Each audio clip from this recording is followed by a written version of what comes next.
Okay, we're back, of course, Wrestle-Talk with John and Drew, and very luckily for us, SDK may be picking us up for sponsor of his stop motion show DPW, so that'll definitely help us out in the views. But coming off a Raw after the 800th episode, so this will be the 801st episode, and luckily, well, actually, unfortunately, I forgot it was the 800th episode last week every 15 seconds, but luckily Michael Cole was there to correct me, as he so often does.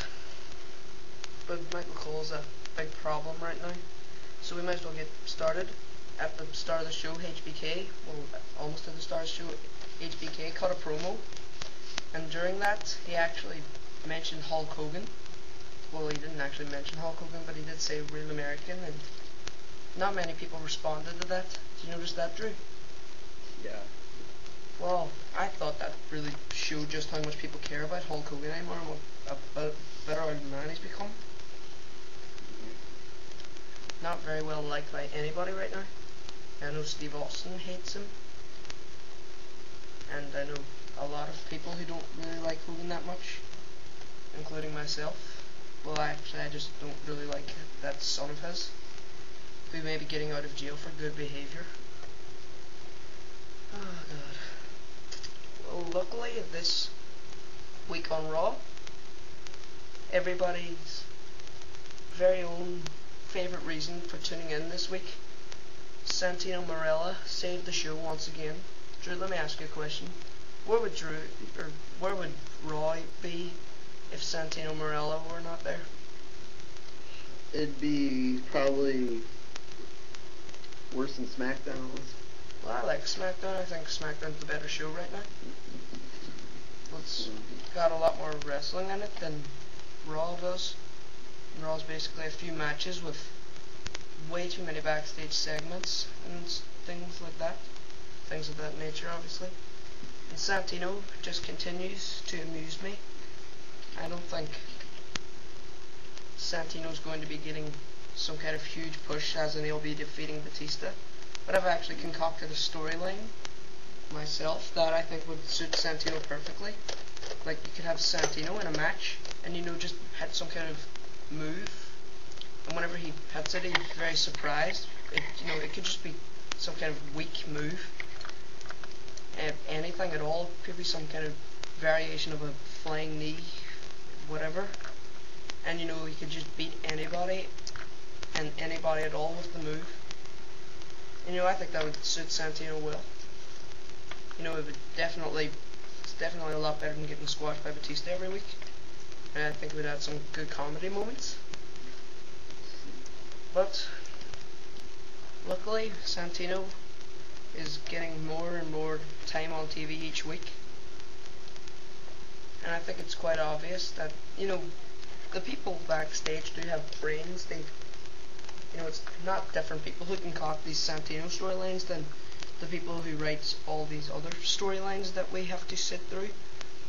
And it just shows you that you really need somebody good like Santino to pull it off.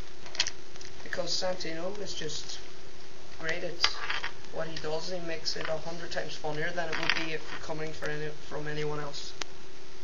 Okay, I've got a few rants on Michael Cole here. As you can see, I have a list written down because I have to make bullet points now so that I don't forget what I was supposed to talk about while I'm watching Raw, because I've done that quite a lot.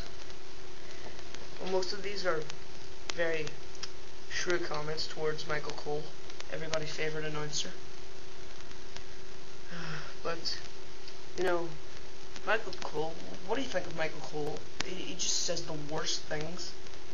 Yeah.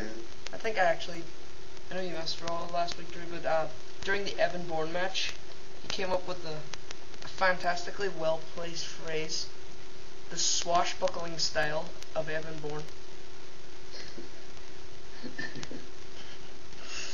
Yeah, he says some stupid stuff sometimes. If only it were that. Well, I guess we still have 5 minutes left. No Mercy is this Sunday, if I'm not. I think it is, isn't it? I think it is, yeah. Yeah, well, so hard to keep track with 14 pay-per-views a year. all coming within 3 or 4 weeks of each other. So we might as well just pick some of the weaker matches. We'll start with the weaker matches, then we'll work our way up the card. We've only got about 5 matches down here, since I don't really think that No Mercy is worthy worth buying. Candice Michelle versus Beth Phoenix. Who's winning this? I wouldn't have even. Hopefully Beth Phoenix. I can only hope. What the hell has Candice done to get a title shot? Botched.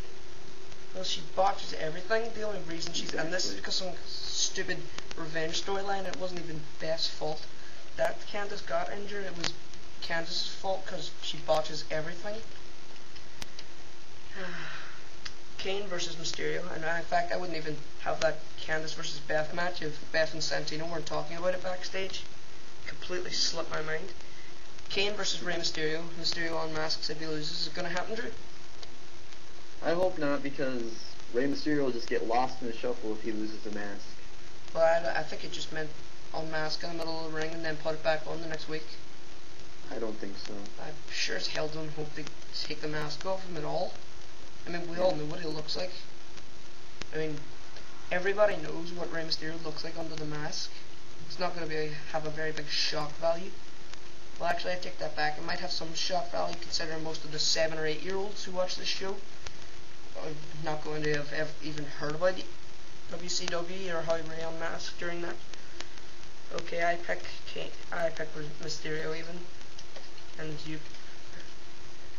Well, I mean, we might as well work our way up. ECW main event. I think this is right, isn't it? Mark Henry versus Matt Hardy.